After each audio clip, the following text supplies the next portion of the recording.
All right, it's Saturday, so you know what that means. Half Hour of Horror with me, Aaron McLean, and my host as usual. Oh, hey, it's Chase. What's going on, buddy? I'm doing good. I'm doing great. I'm very excited for today's topic. We have an awesome returning guest, and it's going to be a great Saturday. Let's do it. Let's do it. I'm pumped. Like you said, returning guest, one of our favorite friends of the show, Christopher Carlson. Welcome back, buddy. How you doing? Going on, guys? I'm good. I've been immersed in the Final Destination world all week. I'm very excited to talk about it.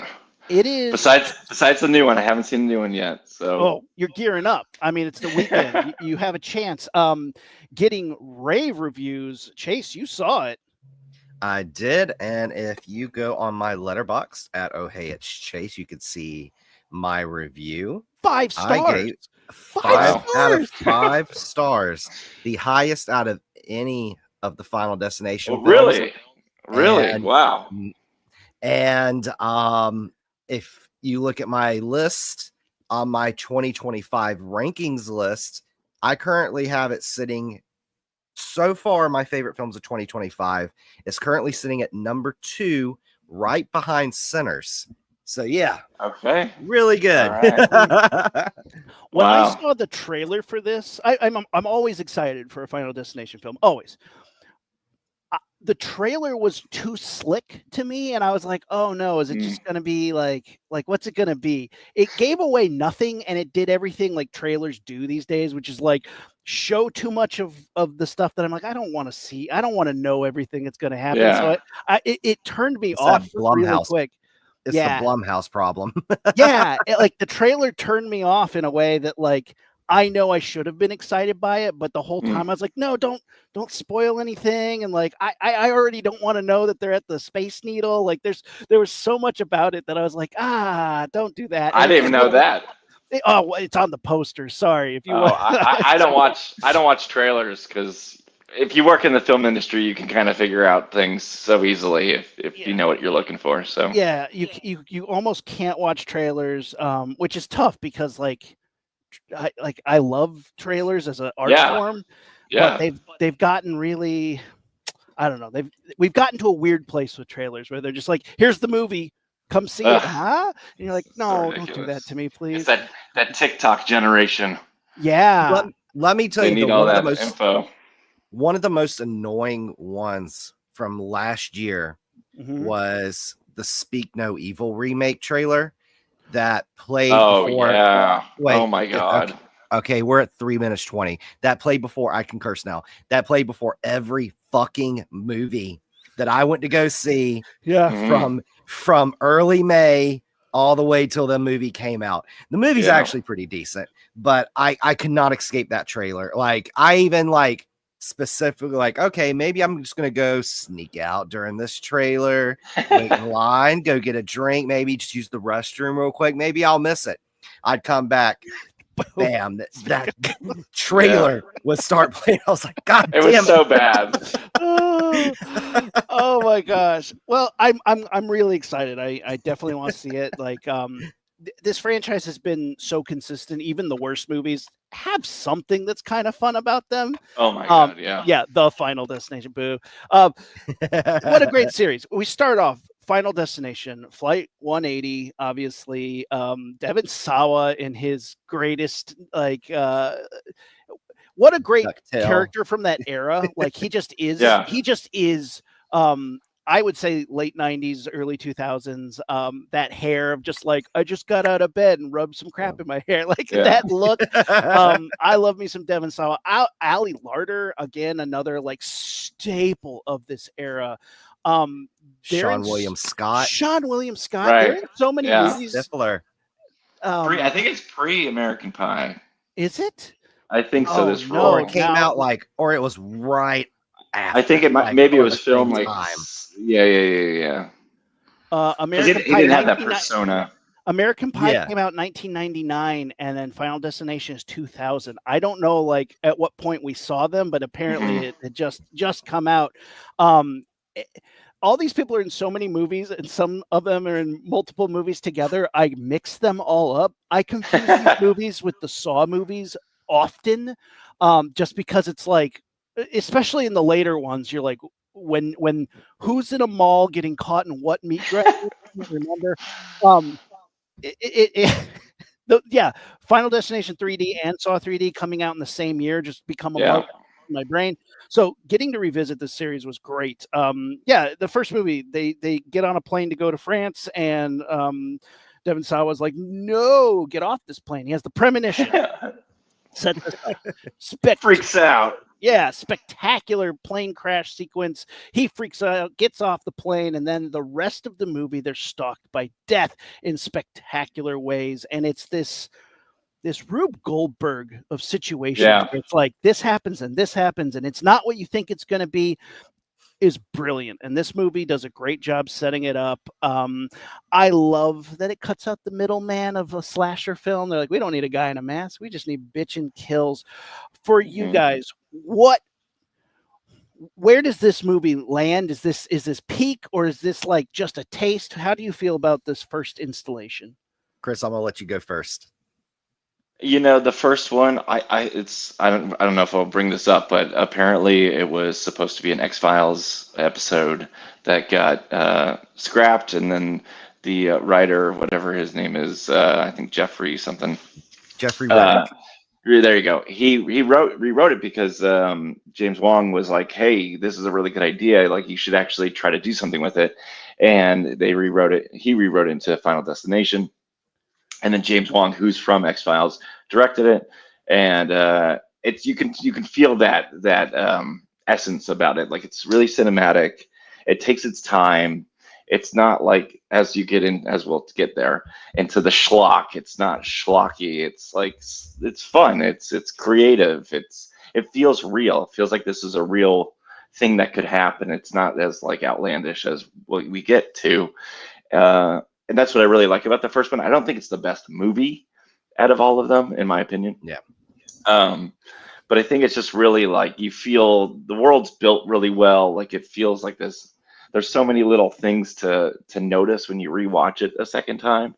I watched it with my girl the other day or last week, and she was like enjoyed the whole movie. And this is like a movie from almost 30 years ago or 25 years ago. And God, I feel old. I know. But it's like, it's cool. It's cool that it still like resonates. And it's like this creative, like, there's not really another, I think there's things that try to be like Final Destination, but they can never really stick the landing.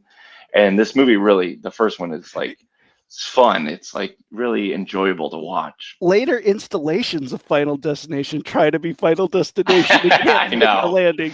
I know, man. And then in one of the best kills in the franchise, she can't stick the landing. So I absolutely agree. Nice. The other good thing about this is, as it ages, the weird like acting from this era ages so much better, like the cheesiness of it, but then also like the absolute severity of a 2000s movie ages in a way that I really appreciate. Kind of like how we have a nostalgia for the cheesiness of 80s. 2000s had a very like everybody was super earnest about it. Like Devon Sawa was like really trying to figure this out. He's like, well, if we can't die, then we're gods. And he's just like going off, and it's like, well, it's kind of believable. Like, this guy is like a weirdo, and like, you don't really see, like, millennials aren't going to act like that, or like, Gen Z, or they're not just going to be this weird. And like, for that time period, it was like perfect. It was just perfect. It ages in a way that I appreciate. And even like, I don't remember it at the time. I like, this is cheesy, but now I'm like, I like this. This hits just right. Chase, what were your thoughts? You said you had some notes on this. You were bringing up some cool stuff. I got some notes. So yeah, this one, with my rankings, it's definitely not, I mean, it's in the top 4, but I mean, again, it gets, to me, I really enjoy it. I think it's a really good kind of basic horror film. But I think it's like, compared to the other ones where, the deaths become more outlandish, and it's just like red herrings on top of red herrings on top of red herrings. It's like, this one seems like to be the most grounded out of the bunch, compared to the other ones. Like, the tone, like, again, it's cheesy, but it's like, to me, it makes it funnier because they're actually trying to play it seriously. Yeah. Like, yeah, and like, to me, that adds to its charms, where later on it kind of gets more outlandish and silly and Right. like, campy and over the top. But yes, I do have some notes. Chris, you were right. It was made, originally written by Jeffrey Reddick as a script for an episode of The X-Files. Blowing my mind right now. And like you said, the director, James Wong, and a buddy of Jeffrey Reddick, who actually worked for New Line Cinema, convinced them, like, hey, why don't you turn this into a full feature-length movie? So originally the script, and again, I want to give credit because when I was doing my research, there's a popular horror YouTuber named CZ's World. His real name is Zach Morris. He did a whole awesome video about this, and this is where I kind of got a lot of my information and did more research after. So originally the X-Files script, it was supposed to have been Dana Scully, of course, played by Gillian Anderson, character's brother, who had the premonition and saved people from a flight.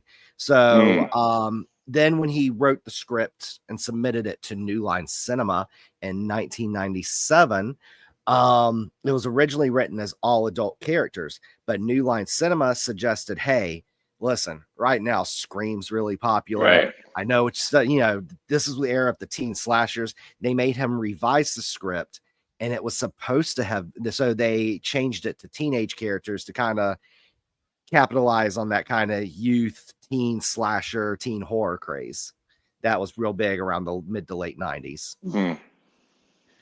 I mean, the cast in this is pretty incredible. Like, I mean, Kerr Smith, Ali Larter, Devon Sawa, Sean William Scott, who is not the most annoying character in this whole series. No. I love Sean William Scott. He's one of my favorite, like, Yeah. butthead characters. Like, he always plays such a good butthead. And this series really keeps trumping it. Like, by the time we get to the third one, you're like, I want to kill this guy myself. I will crawl through the screen and kill one of those characters.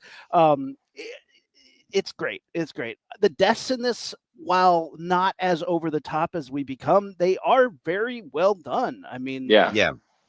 they're gnarly. The electrical wire stuff, I like it. I like it. Any standouts for you guys?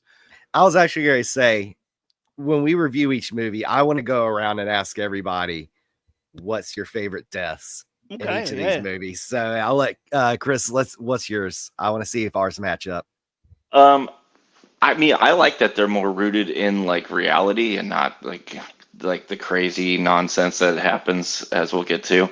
But I think I like the last one just because if you're an observant viewer, you see this cafe that they're at in France.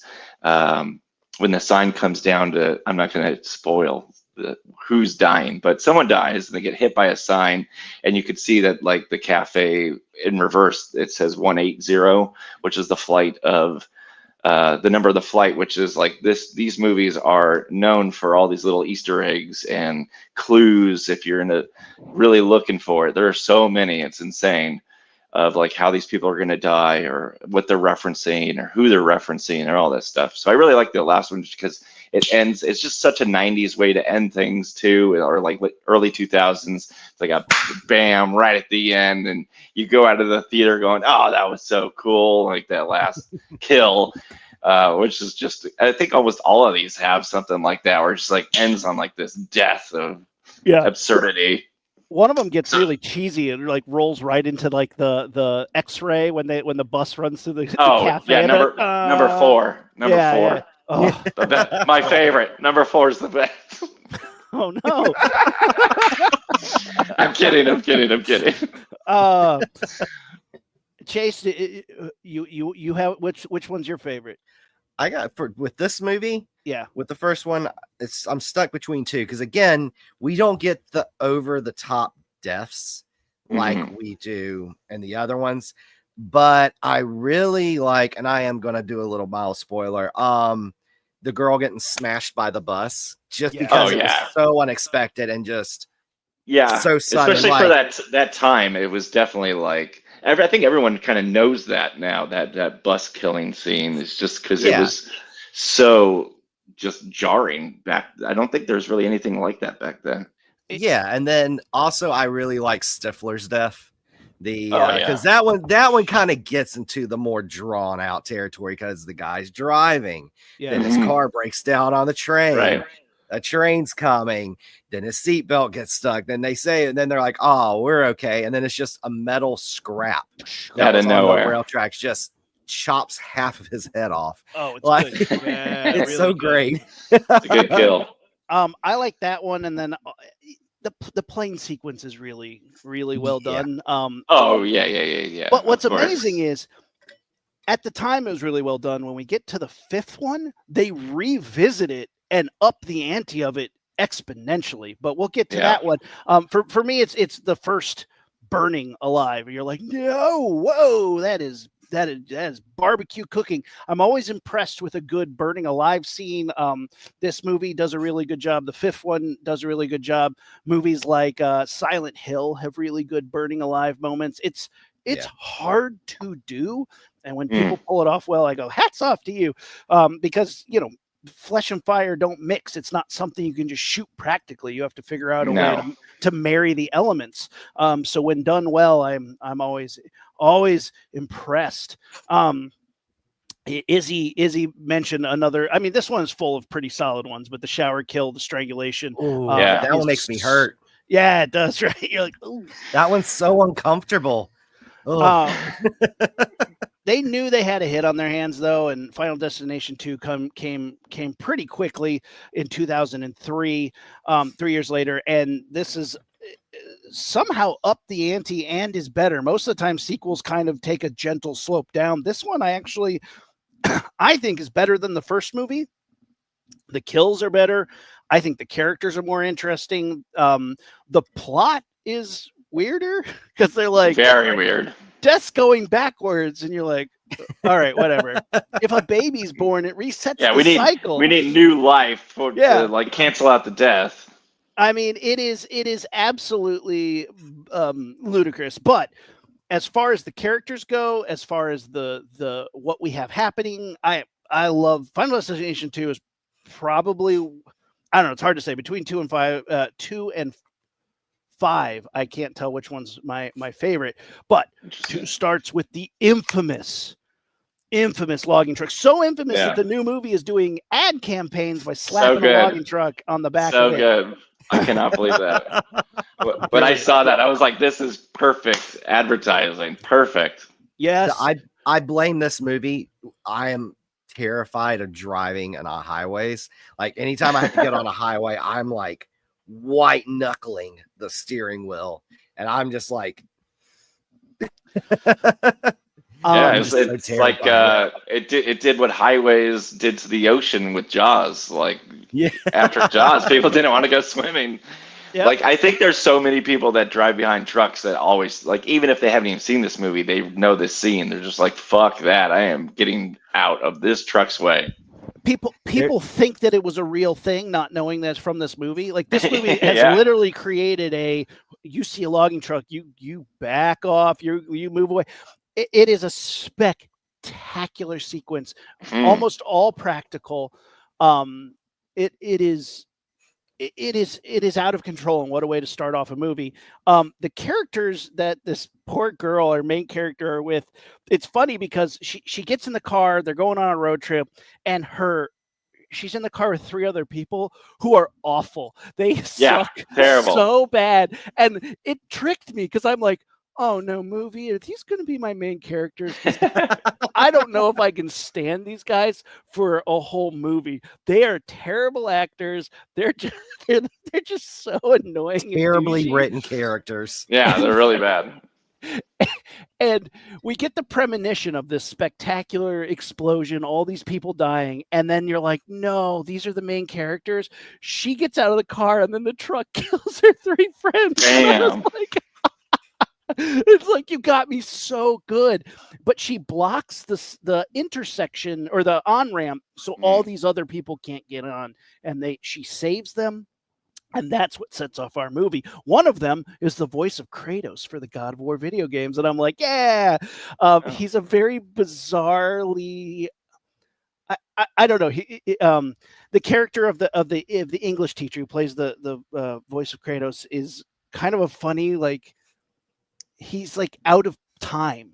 He's like a 70s character stuck in a mid 2000s movie. But I really like what he does. We have the Tommy Lee Rocker character who's like our douchebag, or Sean The William lotto, Scott. the lotto winner. The lotto winner. Oh, Yeah, I like yeah. him too. Yeah. Some of my favorite sequences in this. Chase, where does this land for you? What are some of your favorite moments? What do you like about this movie? Yeah, I do enjoy this movie. I think it's a good movie. Again, not one of my favorites. Again, Not? I see. I agree with you. I agree with you. See, I like the wackier ones when it gets, except for Final Destination 4, which we'll get to my problems about that one. See, like, again, like me and Eric were just talking about in the waiting room before. I said, like, right now, like for the longest time, it was like 3 and 5 competing for my top spot. Now it's 3, 5, and Bloodlines. But yeah, I think this one is a really good movie. Again, slightly more grounded, but it starts to get a little bit wacky. Yeah. One thing to me that kind of brings it down is, I think, the underutilization of Tony Todd, which we didn't get to with the first movie. Just his yeah, scene. let's talk about Tony Todd. Yeah. Oh my God. Yeah. His scene is, and especially in the first one, he just has, again, with Tony Todd, what makes him just so great as an actor. And, you know, he's going to be a very missed presence in the horror genre.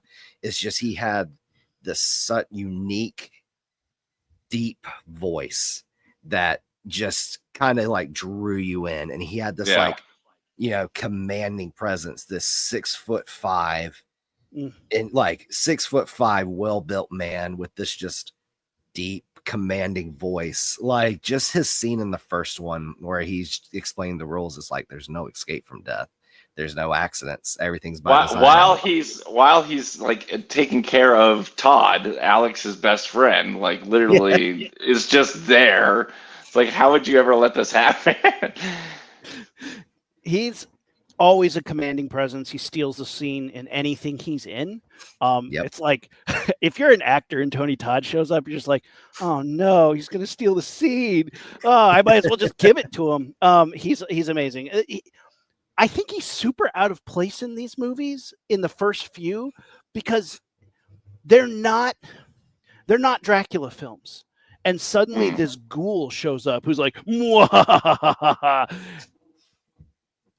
I'm not mad. He's like an overseer of death, though, right? Like, he's there. Oh, here's their bridgeway between what they're experiencing and this life, I guess, that's trying to take them. But in a grounded sense, he's the only thing that feels like supernatural. Like, even though all these ghostly things are happening, he's the only other one who sees them and gives credence to it, which I think is super weird. I'm not going to be mad that you put Tony Todd in a movie, because, like, hell yeah, more. But it is a very bizarre inclusion in films that are pretty grounded to have somebody be like, yes, ghosts are real. I think it's more for the audience, though, you know, to help explain these unexplainable things, because without it just kind of leaves a little like the world's just not built fully, even if it's kind of cheesy. I think it just helps like add to that for the audience. And you know what? I think you're right too. It kind of adds to the audience, and I think it's also a treat for horror fans, because at this point he was already kind of well established, because he had already did Candyman, he did the Night of the Living Dead remake, he had done The Crow. He was already really at this point already a beloved figure in the horror genre. So it was something kind of like as a nod to horror fans, kind of like, I mean, we have this teen-based horror movie, but hey, here's this icon who is probably one of the most intimidating figures in horror history. There's only one other person who could have played this role, and it's Robert Englund. If it weren't Tony Todd, or if it wasn't a horror icon, if it was just a rando who was like, Mwahaha, death, that wouldn't have worked. It would have been so weird, right? Like that's the thing. It's like you had to have Tony Todd to kind of be like, that's cool. Otherwise, you're like, that's weird. Like, it really is a very specific thing.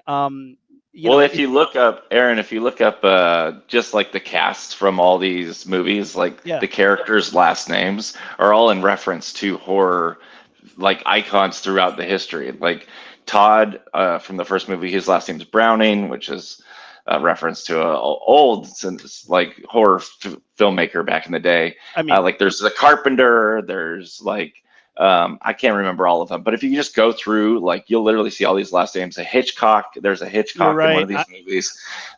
So like I think it was done on purpose to cast someone like Tony Todd. I'm Yeah. sure it was very intentional because like whoever like Murnau, wrote there's these a names, Larry Murnau, there you go. F.W. Murnau. Yeah, like everything is like in reference to horror. So I think it was very like intentional because Yeah. I mean, who's gonna name all these last names, like these horror icons, like in almost every single movie? I'm almost positive. Kevin Fisher, Terrence Fisher. Yeah, 100%. Daniels. And see, I think it could have really been only Tony Todd, just because Tony Todd is an intimidating figure. Like I mentioned, like he was 6.5 feet tall, like, athletic build and just this deep voice. Like it just draws you in, but it's also intimidating. Like this man, this 6'5" man with this brooding voice, just telling you that Candyman for you. Yeah, it's just like gives you chills. And yeah, to me, I felt like his role in Final Destination 2 could have been expanded on a little bit more. 5 does it right.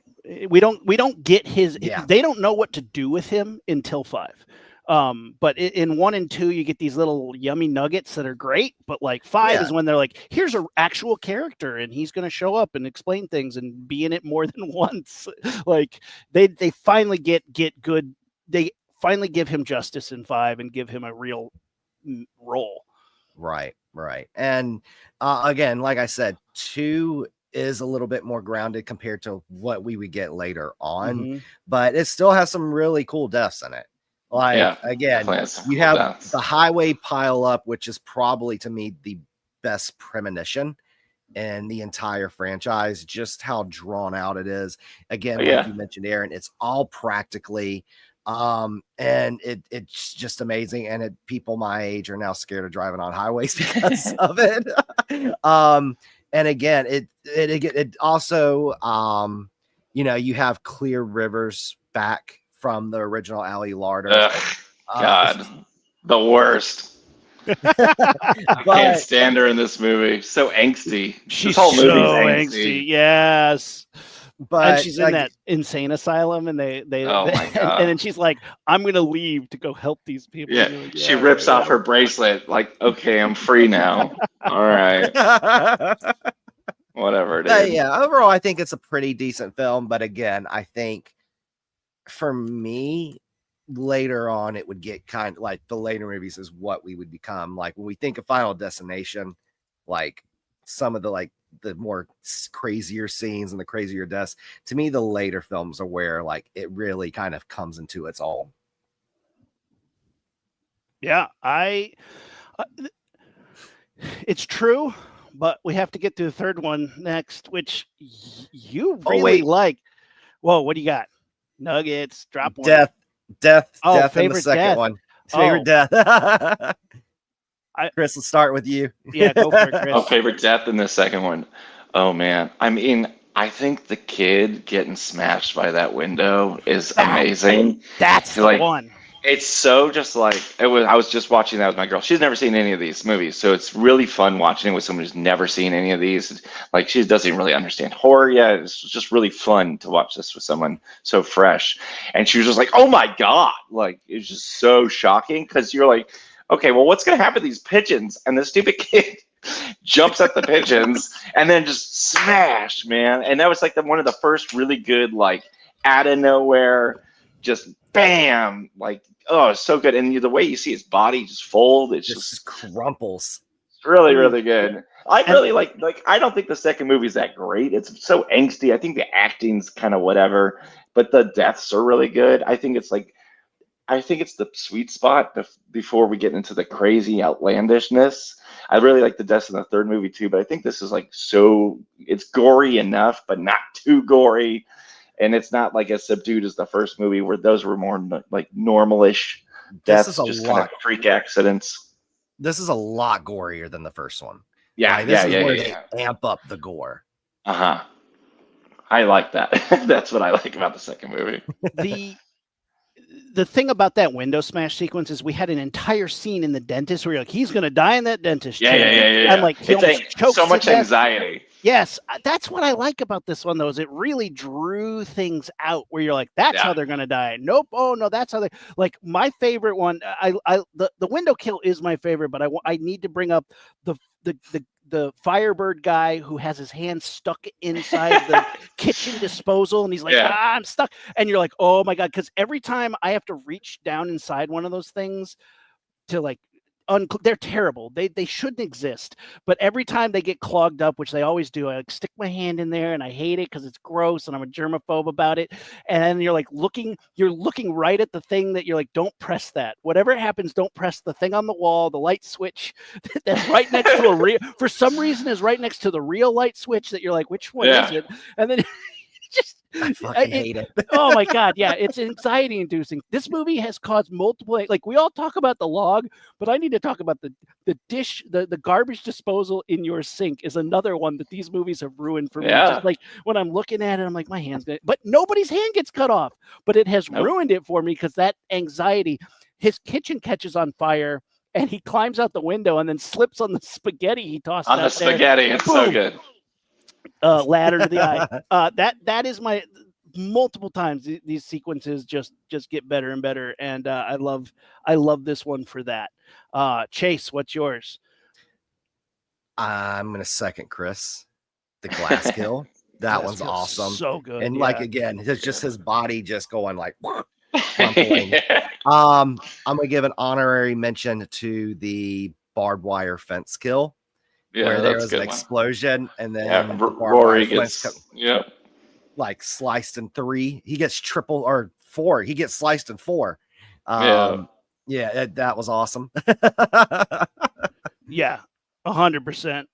Oh god, the barbed wire. I love it. 3, Chase, this is one of your favorites. Tell me why, because it's one of my Oh, the third one's so good. I hate the skis bag character so much in this movie. It ruins the movie for me. Yeah, a lot of the characters suck in this. They suck so bad. And I guess this is when the movie goes, we don't care about the characters. We're here for the kills. Isn't that what you're here for? And I'm like, yes, but it makes me dislike the characters so much that I'm like, this is where it's not. I like the characters in 3 better than 2. I think the characters in 2 are awful. I mean, I had to second that. Let's get into it. Tell me why 3. Tell me why I shouldn't hate 3 so much. Okay, first of all, again, I know this is probably I'm the only one in here, but I am terrified of roller coasters. So this one hit home. Yeah. No. Like I've had people like, "Oh, try it. Why don't you try it? Why don't you try it?" And I'm like, "Listen, I will probably go into cardiac failure like if I get on one." Last time I went on one after the fact, I was puking my brains out. So yeah, this one really gets to like my fear of roller coasters. First of all, you have Scream Queen Mary Elizabeth Winstead, who gives a great performance in this. I think she's great, man. Great. She's great. Again, and it's also like, like again, you have like some of the most creative deaths again. And again, this is going to be kind of my favorite death for this movie. You have the tanning bed scene, which that's another thing. You will never get me in one of those. That one to me is the best death. But yeah, and also like for me, this has a special place in my heart because this was my sophomore year of high school when this came out. So it was kind of like characters who were probably around my age that I could kind of relate to when this movie came out. I feel like the characters are very like of the time, like in that movie. Like it 2 was just kind of like these people, and there's nothing really like doesn't really set it in a world or a time frame. This movie definitely the characters are very much of their time, which is why I think it works well for the characters. And like And who it's like a high school like thing, so all the characters are very high schoolish. Yeah. And I kind of I gotta agree. I think also kind of what hurts Final Destination 2 compared to the first one. I think with the first one it works because it's a group of friends. They're all in the same Right. class together, so they have this bond.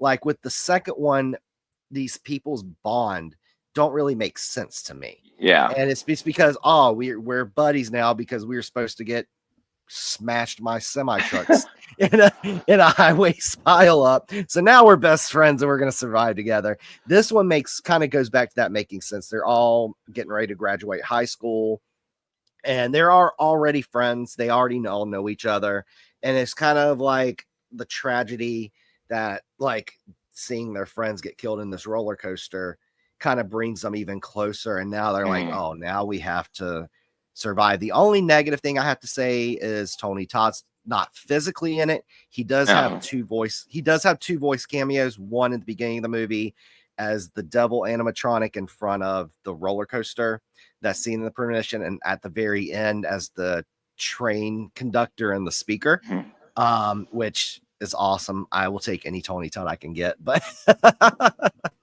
but yeah, this one's a lot of fun. And it also kind of amps up the silliness. This is where it starts to get kind of the red herrings on top of red herrings on top of red herrings. Yeah. The inside the warehouse, the stuff with the nail gun kills. I love the build up to this because that's one of the best. Like they keep, like you said, red herrings. They keep tricking you into believing, well, that's going to be the thing kills them, and like, you never have any idea. It's why again I will always come back to, they took out the middleman of what makes slashers fun, and they just got to the kills, and they do it in such a fun and creative way. I liken it to a Rube Goldberg machine where it's like this causes that. There's always like water or like wind. These things so much water. Liquids are everywhere in this movie. Liquid has like everything to do with all of these kills. Yeah, like every single one. I started noticing the first one because that's Todd, our best friend character, gets strangled. It's the water. There's water immediately, and I was like, oh, interesting. And then I started noticing in literally every death, there's some water or liquid involved in somehow, form or fashion with these deaths. It's wild. Yeah, anytime you see a cup of water precariously perched somewhere over a light socket, you're just like, oh my gosh. I had my own moment of this once. I had just bought my Mac trash can, which is like a tube with a vent in the top, and I had it sitting there, and I was working, and I knocked over a cup of water, and it traveled all over along my long editing desk and went right down into the top of my brand new computer when I bought it in 2014. And you were just watching it happen, and then like you're like, I'm gonna get electrocuted here. We put the whole thing in rice, and it still works to this day. So nice. I didn't die. I skated death. You messed up Death's plan. I did. Now they sell liquid death in a can. So you can just buy it. They do. It's just overpriced canned water. It's delicious overpriced canned water, and I feel fancy drinking it. Final Destination 3 did do some great kills. I will, as much as the characters piss me off, I give it high credit. That I don't think people understand what that era was like when Girls Gone Wild started coming out, when like sleaze became mainstream. It's wild because I think not only now is sleaze almost normalized, but we've also dialed it back a little bit, where we're like, guys, act like you've gotten some, like settle down. Like this era and this movie really cranked that up. Like I always thought it was sleazy when those commercials would come on, and this movie just like makes that character with the video camera. Oh right. Just like so amped up. I cannot wait for, like, literally it almost ruins the movie for me. I cannot wait for him to die. His death is kind of satisfying, but I would have liked the death in part 5 for the sleaze character is so satisfying. I need a little bit more of that for this one. Yeah. Oh, it's so good. So it's satisfying, but my favorite kill in this movie is the weights. Yes. Oh my God. Yes, That's easily my favorite death. I've watched that scene. I remember dying laughing when this movie came out. I think I was working at Blockbuster when this movie came out. I rented it. It was one of my free rentals of the week, and my friend and I watched that scene over and over and over. so I mean, I good. have it like ingrained in my head. The guy just go, "That's all I do, baby. I just win," and he just smashes his head and explodes. It's just so comical. And it's like perfect for that character because he's so egotistical. Yep. Like it's just like, yes, like fuck that guy for being so about himself. Like, oh my God, so I good. think anybody who's been to a gym has these moments. You're like, how is this machine going to break and kill somebody here? Because like not since Nightmare on Elm Street 4, where the weights break her arms off, have I gotten such a visceral reaction from a weight related kill. Maybe even and it's so Smile like too. all the people in the gym are like going crazy, like they're just so aggressive, just broing the fuck out about it. Yeah, like, "Ah!" And that guy and the our two main characters are like, what the fuck is going on here? Like, what is this world that we've stepped into? It's and everyone else is like, it's very it is. It's almost Twin Peaks. Like when the two jocks in Twin Peaks are in the jail and they're like, "Arr, arr, arr," and they're like freaking the fuck out, and you're like, wow, why are we so aggro, bro? What's wrong with you? This movie takes that to that level. Chase, what's it for you? What makes this? What is the kill? The tanning bed is my favorite, just because it's so nasty. But the weight scene is a very close second. That one is awesome. The roids are flowing. Ho, ho, ho, ho. Oh, good. I remember seeing that in theaters, and like when the weights just come and like everyone started laughing. Like that's what it is. So These good. movies are comedic in a sense. It's cathartic. It's cathartic, yes, big time. I'll say why. Like, so like all these things, it's like this Rube Goldberg of anxiety. Like, even if you're not an anxious person, you're just like, oh my God, like what is gonna happen? Like, can we please get to this kill already? It's build like, and release. It just keeps going, and then it's just like, bam, it ends. You're like, oh, like you can finally breathe, and you're just like, oh, this catharsis of just death. It is. It's not your own. Yeah, not to be crude, but it is. They are trying to make it orgasmic. They're trying to give you a release that makes you go, "Oh yeah, I need a cigarette after that one." Like they really are building it up to get you off on the death, which is so. I mean, it takes a skill to edit and direct and to build that level of anxiety. It really is a skill, and these movies have nailed it. Like you said, other movies have tried, but it's hard to keep building that anxiety and not telegraph exactly how it's going to happen or what you're going to do. Yeah, even as we'll talk about in the fourth one, even if the movie isn't good, they still did that part well. Yes, yeah, they gave it their best try. Let's go to the NASCAR track. Oh my God, so amazing! I mean, it's the best part of the movie because the NASCAR track. You like that part? The kills in this movie, because they're 3D, look super CGI and bad. It's so bad. It's amazing. It's amazing. I love it. Right? It's so bad. It's good. Now, those of you who have listened to the show know that I am a huge sucker for a 3D movie that's no longer in 3D because you get it coming at you. This movie, that can't even save it for me. No. Because this is my least favorite of the franchise, and the 3D in it is really weak. It's really bad because in old 3D movies, when they're coming at you, like it's fun, and this movie is like it's like trying to jam it down your throat like a piece of wood. And then it's like the premonition she has of the main guy has. It's like the upcoming death. It's like poorly CGI'd water spout. Yes. CGI like nails. Poorly. That CGI is something I don't like about about the fourth one is like the premonitions. We didn't talk about it in the third one, but the premonitions that she has is just from the picture she took. Like, and then she's like kind of deduces how they potentially are going to die, which I thought it was really creative. I think it's a nice twist. It's not like this. You're not having visions constantly like our dude doesn't have in the fourth one. It's like constantly I'm having visions all the time. It's like, dude, what is wrong with you? Yeah. And like the third one, it's more just like, oh, this picture is weird.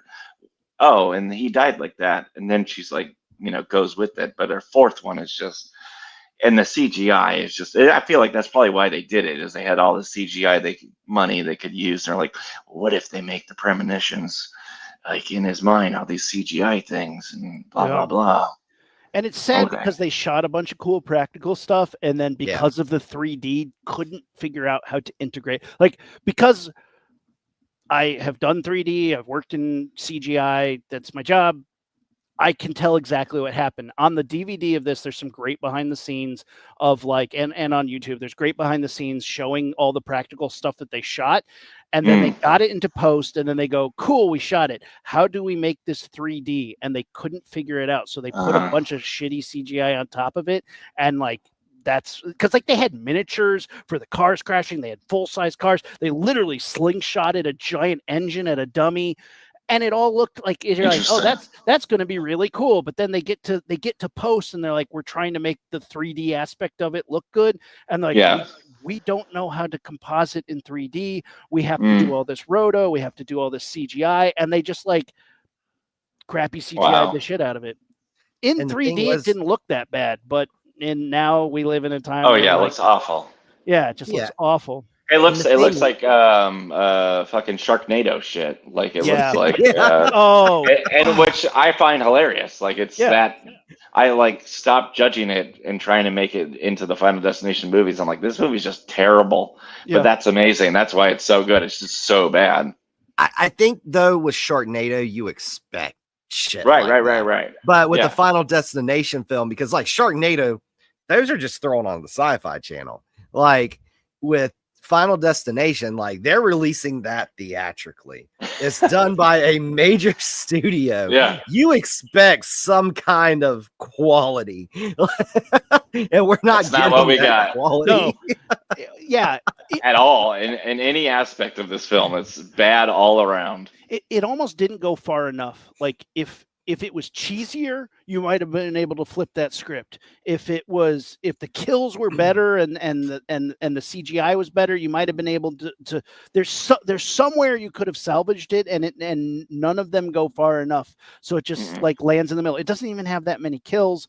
No Tony Todd. Like you're just like None. We lose all the things that make this series great, and the characters aren't likable.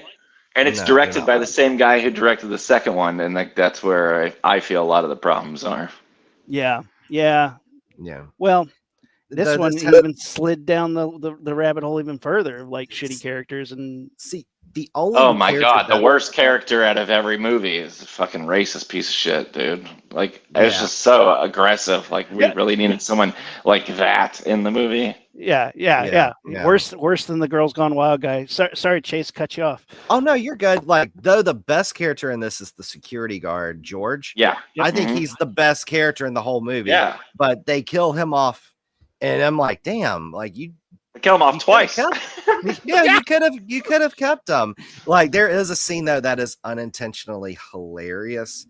I watched this movie when it came out on Blockbuster. I went and rented it, hated it, hadn't watched it.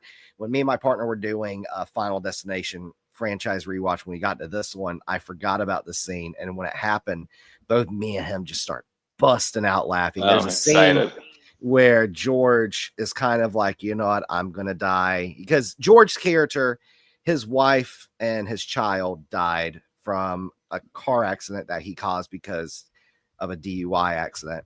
So there's a scene where he accepts his death, and you see him getting ready to, again, YouTube, I don't want them to change our algorithm. He's getting ready to unalive himself. There's a scene where Nick and Lori go check on him at his house, and he's hanging, but he's still alive. So they take him down. I'm going to mute the word myself. He's like, man, I've been trying to myself all day. Me and him just start laughing so So hard. funny. Just because It's the good. line delivery was so bad. There's the scene with the pool in this. Oh my god. That's the kill of the movie for me. It Oh is. my god, Well, really? it makes me mad because there's a great Chuck Palahniuk book. Palahniuk? How are we going to pronounce that? Called Haunted, and it's ripped from this book, like ripped off. Like I think he could have sued him and won, but in the Chuck Palahniuk book, this happens, and the guy swims down and has to bite his own intestines off to free himself. And Wow. it is, and now he has stomach issues. And the book Haunted, Chuck Palahniuk, who wrote Fight Club, Haunted, Choke, one of my favorite authors of all time. This was one of the gnarliest like short stories he wrote in segments in the book Haunted, where this guy goes down to sitting on the vent, gets his intestines sucked out, and then has to chew them off to free himself. That's wild. It is one of the gnarliest segments. And then this movie to not like that book came out in 2005. This movie comes out in 2009. It's like, I don't know how you didn't rip that off, but it's great. It tells me that the movie would have been awesome if they ever make a Haunted movie. Chuck Palahniuk books obviously very hard to adapt. They keep trying and failing. Fight Club's amazing, but like the Choke movie just didn't get to that level that his books get to. Phenomenal stuff. If you guys want to get into some literature, I can't recommend his books enough. But yeah, the pool scene. My favorite kill in this is the fence, when the guy gets pushed through the fence and turned into little cubes. It's pretty, and then it pops out and you see the people in the background. It's so good. That for that moment alone, that is the thing that makes me go, yeah. And it looks okay. Of the kills in this movie, but like, yeah, the pool thing is just, it's gut wrenching. Ha ha ha. Literally. So funny. Like this whole movie is hilarious. Yeah, it is. Yeah, hilarious for, I think, for the wrong reasons, but totally. I'll take it. Take it. Chris, what's your kill if there even is one? I like this. To be honest, I watched this movie last night without my girl. Unfortunately, she was busy. I'm gonna have to watch it again with her because she needs to catch up. I have to watch. She has to watch all of them before we go see the sixth one. But I was dying laughing the whole time, and I remember hating this movie. I mean, for obvious reasons, it's terrible. That Lori chick, our main character's girlfriend, is literally the worst actress I've ever seen in my life. She's terrible. I looked her up. Yeah. She's like in a bunch of stuff still. Like she's she's in The Boys. She's in a bunch of episodes of The Boys as whatever, Homelander's kid's wife. I forget all those characters, but or the girlfriend. Hopefully she's improved. No, she's terrible. But my favorite kill is probably when she dies on the escalator and just gets fucking mushed up in that gears. It's so good. Yeah. I'm like, yeah, fuck you. I hate you so much. The worst. But there's so many deaths. And I really like, I'll mention before we go to the next one is, I really like how he has another vision. Like, I don't like all the little mini visions, but he has a whole full-on blown vision, and he's like comes back to life. And that's when our security guard gets hit by the ambulance again, and he just like pieces out. He's just like knows he shouldn't go rush over there, and he instead rushes to the movie theater. It's I like that aspect as part of a plot device. I thought that was neat, a neat little spin. But the rest of the movie is just terrible. And it's so bad it's good.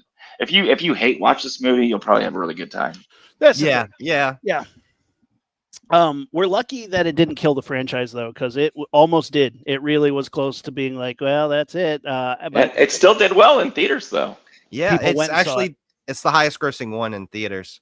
Yeah, that's too bad. Yeah, it has a 28% on Rotten Tomatoes. Oh, God. And I was working at a movie theater when opening weekend this came out, and it was surprisingly really busy. Like, really busy. I saw it in theaters. with my mom. I remember.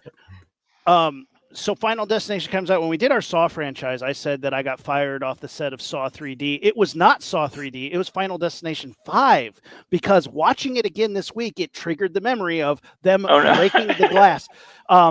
To briefly recap, I worked for a 3D filming company, and Final Destination 5, we were filming, they're throwing things down, and we were filming the opening title sequence for it, and the people that we showed up with, I'm just a PA at this point. They shat the bed completely, and it was super awkward because everybody there was like, we hired you to do one thing, and your camera rig failed, so you guys suck. And it was super awkward, and one of the most embarrassing days to ever be anywhere.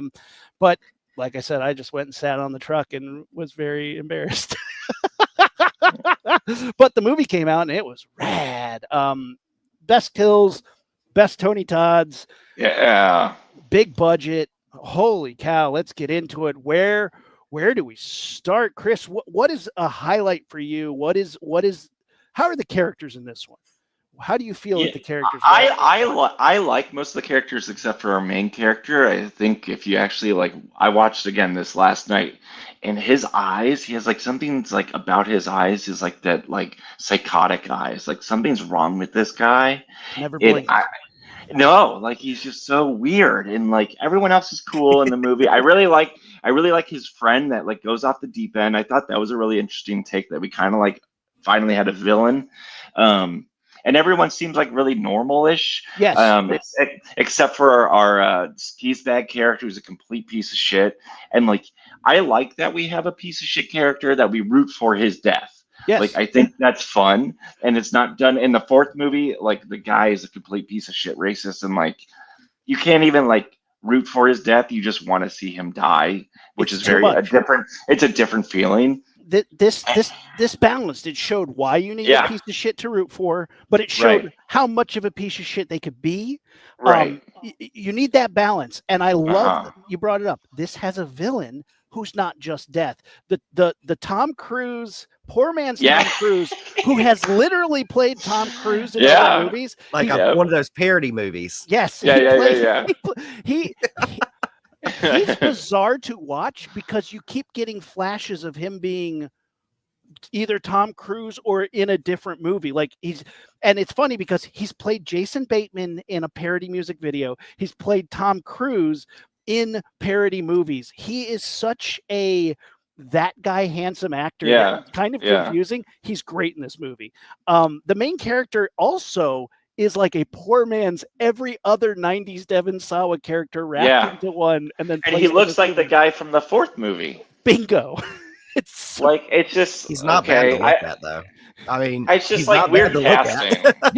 he's a handsome motherfucker. Yeah, right. Good for him. But very handsome people in this movie, in this whole franchise, all very pretty people. They all get killed. This movie's so good. The opening bridge sequence is it's really good. Spectacular. It's really good. And I like how everybody's deaths kind of it's done in a little sequence. It's not just a bam, bam, bam. It's everyone's trying to get to safety, and they just can't, and they die in these very different ways, which is really cool. I thought it was a lot of fun. And you know what I really loved about that scene specifically, where the other ones just kind of felt they felt scary in their own right, but this had this big disaster movie feel, something you'd see in the 90s, just this big scale bridge just crumbling down, all these cars just falling in the river, people jumping over gaps in the bridge to get to the other side. It just had this big 90s, you'd expect Nicolas Cage to run out of nowhere and just one of my favorite that guy actors is David Koechner. The boss. Yeah, the boss. He's in Krampus, which I love. He's in Twin Peaks. Anchorman. Thank you for The Office. The Office. Waiting. He is just one of those that guy actors who every time I'm that guy, I love him.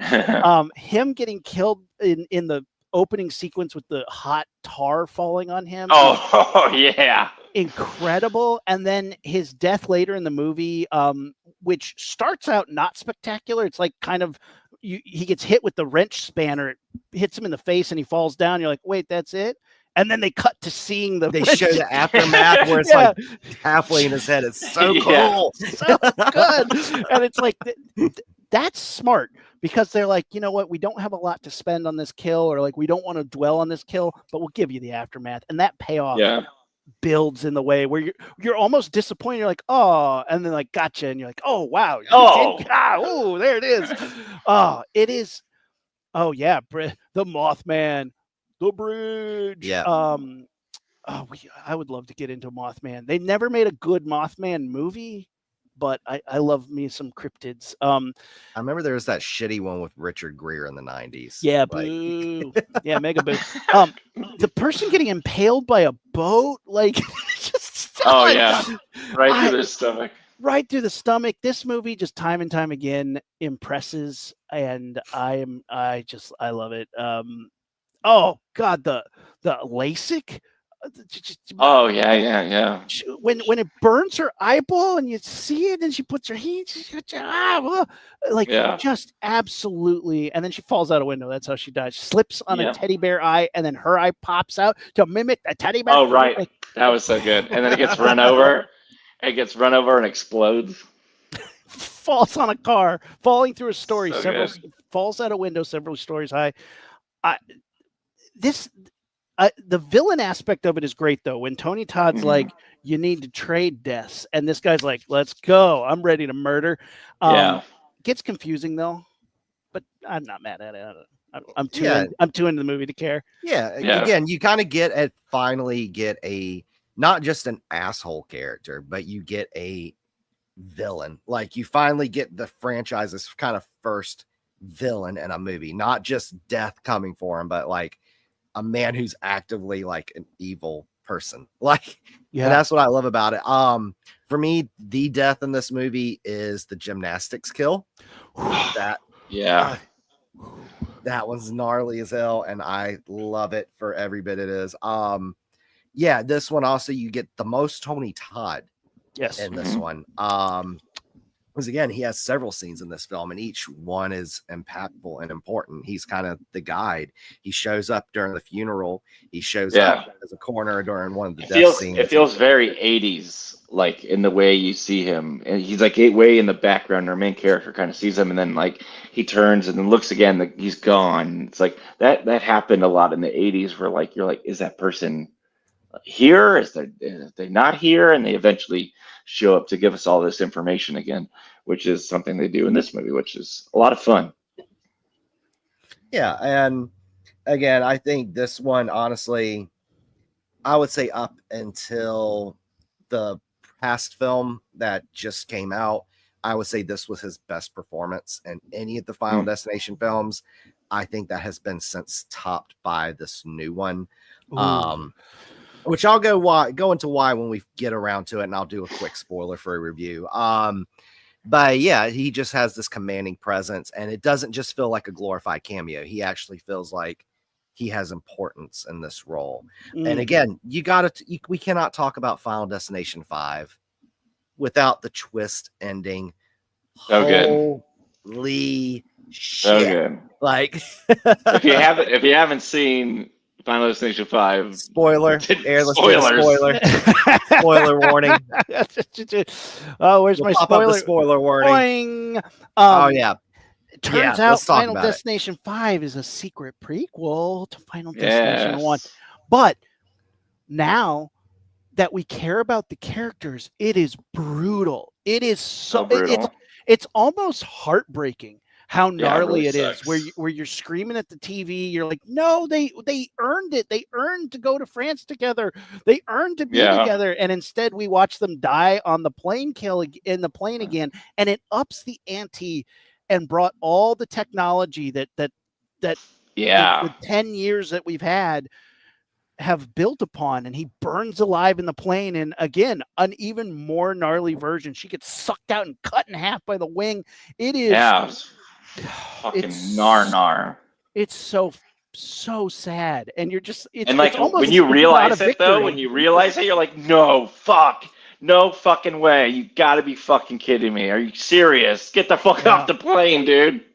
And this movie takes you from the kill of our skis bag who gets a Buddha dropped on his head, where you're like, yeah, like you see this guy he gets his ass like smashed out of him by a masseuse, which you're like, yeah, he deserves that. Then she fills him full of acupuncture pins, and you're like, yeah, take that, you piece of shit. He falls off the table, and the pins are impaled on him, and like it's dragging out the torture, and you're like, yeah. And it takes then the place gets set on fire. on fire, and you're cheering. It takes you from the elation of get this scumbag. Buddha drops on his head, splat, and it's so satisfying, to this like, no, get off, no. And the fact that they made it really feel like you're watching like a different point of view of the first film, what a gut wrench. And I love that roller coaster to go from the elation of death to the sheer just heartbreak of it. And that's and then it ends with kind of a somewhat comedic death, because the one guy who was supposed to be in the crash, yeah, he thinks because the thing was, remember, Tony Todd was like, you got to take a life and take their time. And then he thinks, because the movie, he accidentally kills this asshole. Kind of union leader. With the hook through his mouth, and then it goes up the head. Yeah, because they're and then arguing. It drops a little more. Yeah. So he thinks he got his time. And then like a guy was like, yeah, the coroner said that he had a artery that was clogged that was going to pop any day now. Yeah, he would die. Yeah, and then the plane just a plane motor just falls on top of him. Smashes him. And I think the cafe the restaurant, that there's so many little like tidbits in this fifth movie that are so cool. Like you find out that the guy's our main character's a chef, and he works at a cafe, Miro 0181, which is the same cafe that's from the first movie. That's the sign that smashes the guy at the end. Yeah. And so it's the same cafe, and like I think you might notice these things, but I don't think you really put two and two together. I don't know. I certainly didn't know any of this shit until the end when you're on the airplane with our characters. That this was a prequel. There's so many little hints, though. Yeah, apparently when you watch it again, the coupon for the massage, the massage and the spa, there's like a big hint to it on there. There's lots of stuff that just like ties into it. The expiration date is the date of the plane. Yeah, and I think they even show him putting his cell phone up when he gets to the spa in his room. And it's not like, again, this was in 2011. So people either were starting to get smartphones, or they were kind of having kind of more advanced flip phones around that time. It wasn't either. It was like one of those old, like, like a brick phone. Yeah. And he's put it down, and that's what you see. So I thought, and it was just real quick too. It's honestly, you don't pick it up until after. No, you don't pick up any of these things. Yeah. Something that I just found out like last week, just after we did our Saw series. For those of you who don't notice it, in Saw 1, the date is September 10th, 2000. And it's like, sent me the thing. I remember it's like it's the meme goes, man, the guy who escaped Saw isn't going to have a good day tomorrow either. It's like, oh no, I never noticed that, but like, he's going to have a bad week. I mean, I was thinking that when I watched the first one recently, it was just like, thank God this movie got made like in 2000 and not 2001. It wouldn't have been made. Like it wouldn't have come out at all. They would have had to change everything. I don't know if it would have worked as well. With that plane crash is just really like, everyone's afraid of kind of that possibility happening, that something's going to go wrong with your plane. And then they use the Twin Towers later in the third movie, where she's showing the pictures of Abraham Lincoln, and then she shows a picture of the Twin Tower, and there's a shadow of a airplane on one of the towers, like this foreboding death call. It's very interesting. What movie has all the photos and it's The Omen. The Omen has all the pictures with the shadows in it.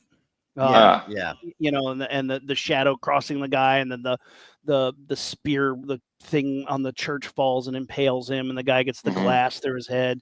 Yeah, The Omen was the first one to introduce that, like, the camera deals death. But it's so good. I mean, this movie's I just want to rewatch. I just rewatched it. Now I want to watch it again. I'm all stoked on Final Destination 5. It's a good one. It's so good. So good. And the falling through the roof, the plane falling through the roof, killing that guy again. And we thought we were done, but we get Bloodlines, which years later. So excited to see. Chase, you're the only one here who saw it. Spoiler free. Tell the people absolutely why 5 stars. Spoiler free. First of all, to me, this had the best story, the best written story. My only minor complaint where there could have been because it's almost 2 hours long, which for me as a horror fan, I think a lot of horror fans agree. For a horror movie, an hour and a half is kind of the sweet spot. Yeah. But there's not a minute in this that doesn't feel unnecessary. This has the best story, has the best told story. This has the best written characters and best acted characters. Like there is not a single character, because we were talking about how in each movie there's like, we hated this character or we hated every character in this movie. There's actually not a single character in this movie that you want to see die. And you kind of, this movie really takes, this movie does have its gore, but it takes its time kind of getting you to know these characters. So that way, whenever something happens, it honestly, you feel it's not like, oh yeah, even though there are really cool deaths in this, you kind of also feel for them. Like you're like, oh, I like that person. Like, best story. This honestly is the most polished out of the bunch. This, because again, all the other ones are polished. They obviously have a high budget, but this one actually feels like a big budget, like summer blockbuster, like something you would see, like something they really hyped up. And then even like if anyone is able to see in an IMAX, I would highly recommend seeing an IMAX. There's one of my biggest gripes with IMAX is they just throw anything in IMAX. Even if it's not filmed for IMAX, where the aspect ratio doesn't match the screen, it's just the black bars at top and bottom. We do get a little bit of that in Final Destination, but there are certain scenes, especially where, where it's going to kind of build dread and fear, that the aspect ratio slowly raises and it just feels interesting on that screen. That's funny. That's the equivalent of like 3D glasses on, just the certain scenes, but like, hey, I'll take it. That's awesome. And it works. And also Tony Todd, I'm gonna try and say with this, I'll get emotional, but buddy, this was his best performance. And also it felt like his goodbye, kind of not only to the franchise, because if you watch it, it is heartbreaking seeing him in that state, because you could tell, because of course we know Tony Todd, he's huge. He was secretly battling stomach cancer, and when you look at him, he's very frail looking, and it's very hard to see this man who was just this kind of dominant, towering presence and horror, just kind of sadly now it's kind of really shrunken, really skinny, really frail looking. Of course, this was one of the last things, I think the last thing he filmed physically before he died. And the writers of this film actually encouraged him to improvise and to write his own dialogue for his scene. And because they knew this would possibly be, because again, they knew he was really sick. They knew quite possibly this could have been the last thing he ever filmed. And it really pays off, because it not only feels like not just a cameo, because again, he's only in one scene, but it feels like he wrote this as kind of like not a way to kind of write his character off from the franchise, but it honestly feels like he wrote this as a goodbye to his fans and kind of wrap up his career on a high note. And I thought, it's very impactful. And he's really great. He steals the show. He's amazing. He's always amazing. But to me, like, I feel like, this was really an appropriate send-off wrap up for his career as a whole. And I'm happy I got to see it in theaters on a big IMAX screen. That was just so great. But overall, great characters. Do I think? Not really. Yeah, Jenna, not really. I think, again, I think especially with the later films, they like they can all stand on their own, where if you watch the other ones, you'll kind of pick up on some things like, oh, I remember that. But you catch I up. You think- catch up quick. Like they Yeah. do all these movies. I haven't seen the new one, but all these movies do a great job of being like, if you didn't die in the opening scene, you're gonna be in trouble. And like the only thing that you need to like get is like, oh hey, there's Tony Todd. But like again, if you don't know if you don't know why he's there, the movie's like, he's gonna tell you why you're escaping death, and they're like, I got it. There's not a huge steep barrier. None of the characters. Ali Larder in the second one, again, like even if you didn't know that she was in the first movie, they're like, it's she explained survived. Yeah, she survived the plane crash. Here she is, and then it just makes you go, well, I guess I want to watch the other ones. I don't think you need to catch up, but then you're gonna want to because they're awesome. Right. Yeah. See, it's I just fun started to out with see the second Easter one. eggs. Yeah. Yeah, and this one is like that. Like they make references to some of the previous films, but this one really stands out on its own to where, you could just watch it and not even watch the original, but like, oh, okay, and just know that people died in 5 other films. Yeah, right. I mean, that's all you need, right? At the end of the day, Yeah. that's all we really need. Yeah, all you and need. and again, it's great. This has also a few of the coolest scenes I've seen, death scenes I've seen in Final Destination Kill. I'm not going to give any hints because both of you haven't seen it, and I'm sure there's a lot of people watching right now who haven't seen it. So I'm going to keep my mouth shut. Well, Chris and Aaron, when you both get around to watching it, message me. We can talk about it. Before we sign off, I got to develop my own log roll scene, and in Final Destination 2, I watched that thing probably 50 or 60 times, analyzing this, all the behind the scenes. Would you guys like to see the log roll scene that I got to help develop with The Walking Dead? Absolutely. So here it is. This is The Walking Dead's log roll scene from season 9. And we got to do a lot of work on this. Smile, you son of a bitch.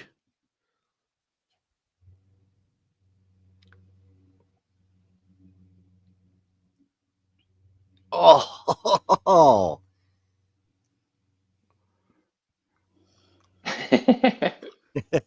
Hell yeah. Love it. So yeah, there we go. Whose idea was the log roll scene? It was written in. Greg.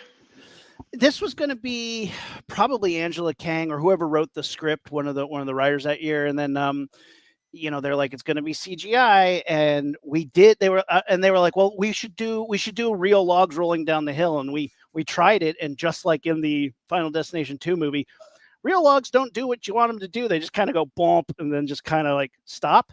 So the logs, we did do a real log roll, and we did some CGI augmentation, but it rained all day. So we had 20 minutes to shoot what we needed to shoot, and it felt so rushed and like really scary. But then we got to go back and shoot more stuff, and Greg was the the director for the second unit that day. And we got it right, and had some really cool rubber logs that we could throw at stunt people and they'd fall, and then do practical head smashes, mix it all together. And then to do the log roll sequence, we literally had all these stunt people as zombies, and we'd go 1, 2, 3, and when we called out your number, you had to go like act like you got hit, and then we had to time that to the logs rolling, to the CGI logs rolling, and then we rolled the real logs down the hill from the same angle, and we filmed it all, put it all together, mixed it together, and it worked out. But it was such a Final Destination hat tip because we all watched it over and over and over again to see like what elements make a log roll sequence happen. That is one of the best sequences in that movie, but in cinema, because it is so well planned out and it shows all the pieces really well. And we gave it our best, and really really proud with how it turned out. The second film is directed by the stunt coordinator from the first movie. And Yeah. stunt coordinators are really good visually with those kinds of things. They might not be the best storyteller. That might be why I don't think the second movie is the greatest, or the fourth movie for that matter, because it's the same guy. But he did the same thing in the fourth movie. He did that whole the NASCAR pileup, and it was just like very apropos for a stunt coordinator to do something like that and then just not know how to do the rest of a film. There was something else I was going to say. Oh yeah, I was going to ask Aaron, what do you think? So our whole CGI changes, or whole special effects changes from the third to the fourth. We go into a very CGI heavy film, and then from the fourth to the fifth is very similar. But I feel like everything kind of got fixed, almost everything from the fourth to the fifth. What's your take on the CGI in the fifth movie? It's so much better. They put the money into it. They weren't relying on. They understood how the 3D worked at that point, because that movie is also in 3D. Yeah. I don't know if it was a budget thing where they put the money behind it, but the technology had come further. So whereas the fourth one feels like After Effects, like it feels very 2D. The CGI is really poor, and again, I don't know how much of that is because of the 3D aspect of it or because of the budget, but all of those things don't line up. Whereas the fifth one, they had the money to do amazing work with the bridge sequence, the chroma screen work in the bridge sequence, because some of it's on location and some of it is on a gigantic green screen stage. The fifth one has an incredible, buy that Blu-ray just for the behind the scenes. It's incredible. The work on it is so good. The chroma screen is so good. We've had worse since now. Andor has worse chroma screen than some of Final Destination 5. Yeah, there's some awful chroma screen work in Andor. It's that hair, man. It's that hair. So the fourth one and the fifth one actually have the same budget, but I think a big part of it was the technology at the time, because I'm assuming Final Destination 4 or The Final Destination came out in 2009. Came out August 2009, when kind of the 3D craze was starting to slowly creep in. Yeah, I think tech sucked. I think what really changed the game was Avatar, because Avatar was kind of the first movie, because it came out like 3.5 months later after Final Destination 4. That's kind of what really changed the game, because James Cameron spent time developing new technology. That's why it took him like 13 years to make Avatar. And that's when, after that movie came out, that's when kind of that technology became widely available. And a lot of places, like a lot of films were using that same technology that James Cameron had helped develop. You have two films. You have Avatar and you have Clash of the Titans. And Clash of the Titans was such a failure of 3D that they go, those are the mistakes we don't make. And Avatar was such a success in 3D. They go, those are the things we do. I think those two movies help you make a really good 3D movie. And they focused on doing, instead of doing the effects for 3D, they focused on doing the effects right and made them 3D after. And and the CGI is super solid in this one, and it's overall just a big win across the board. And most of it is practical enhanced with CGI, instead of not really knowing where the practical or the CGI, not knowing where they fit. Because I think in the third one, they're like, well, we have this practical element, but we have this 3D element, and we don't know how to put them together, and they just like cover it over as CGI. Whereas when we get to the fifth one, they're like, this is how each of those elements are going to be used, and we know where the schemes are. And that's where a good CGI supervisor and a good VFX supervisor come in. Weird, creepy, I won't call it a fun fact, the director of David R. Ellis, who directed the second one and the fourth one, he died mysteriously in a hotel room in France. Oh, wow. Really? Yeah. Unknown circumstances. Yeah. Bizarre. Yep. No foul play suspected. Creepy. I had no idea. Yeah. I found that out today. That's wild. That's wild. Yeah. So on that note, plugs. Chris, what do you got going on? What is going on in your world? Where can people follow you? What do you have coming up? What's the next episode you want to come back? Whatever you want to have me for. I might be going to Yeah. Monster Palooza in a couple weeks out here in LA. We're having it's the best. start of Summerween, as they call it nowadays. The cool kids all call it Summerween since it's halfway to Halloween. And Monster Palooza's in a couple weeks. I might be going to that. Other Love than that, Monster Palooza. you can find me on Instagram and call me Carlson. I don't really got anything going on in my world yet, but I'm working on some things. We'll just say that. Heck yeah. Chase, what do you got going on? First of all, real quickly, Chris, thank you again for coming back. Again, I Yeah, gotta of throw course. credit. I gotta throw credit your way because this was kind of your idea a few months ago. Because on Instagram, I had posted a story, I think, about Final Destination Bloodlines, and you had kind of messaged me like, "Yeah, it'd be cool if you guys did an episode about the Final Destination franchise when that comes out." So I was like, okay. So I went and asked Aaron. Then I was like, Aaron was like, let's do it. Then I asked you, I was like, you free that weekend? So yeah, thank you. Thank you, Van, for coming again. And thank you for this suggestion. This was a blast. Yeah. So again, see me here every Saturday on Half Hour Horror with Aaron. Follow me on Instagram, Letterboxd, Blue Sky, X at Oh Hey It's Chase, and TikTok at Oh Hey It's Chase _. We got to give out some blood coin. Our word today is how I have mispronounced this franchise for the longest time, the Final Destination. So Destination is your blood coin word. I'm just so tickled pink with myself. Destination. So if you go over to Block of Horror on the Discord, open up a ticket and type in the word Destination, you will get some blood coin. As usual, you'll see us here on Saturdays. Next week, we're taking a break because I am going to go down to the most haunted city in America, Savannah, for some vacation, some R&R. I will be rolling off of an all-nighter on set and then going down to Savannah. It's gonna be great. Lovely. Yeah, I know, right? This is how we do it. Everybody's like, yay, Jesus. making movies is so fun. And then you get the script and it says exterior night, and then you're there from 7 p.m. to 7 a.m. I rolled right into today after being on set all night, and now I'm ready to talk to you fine folks about horror movies. Thank you so much for coming. Thank you so much for listening to us. Follow me on the social things, McLean and Abel, or my other show at Launchpad Pod. And of course, all things Block of Horror at Block of Horror on all the socials and on Discord and on YouTube. And until next week, guys, it's been the Block of Horror. We're out.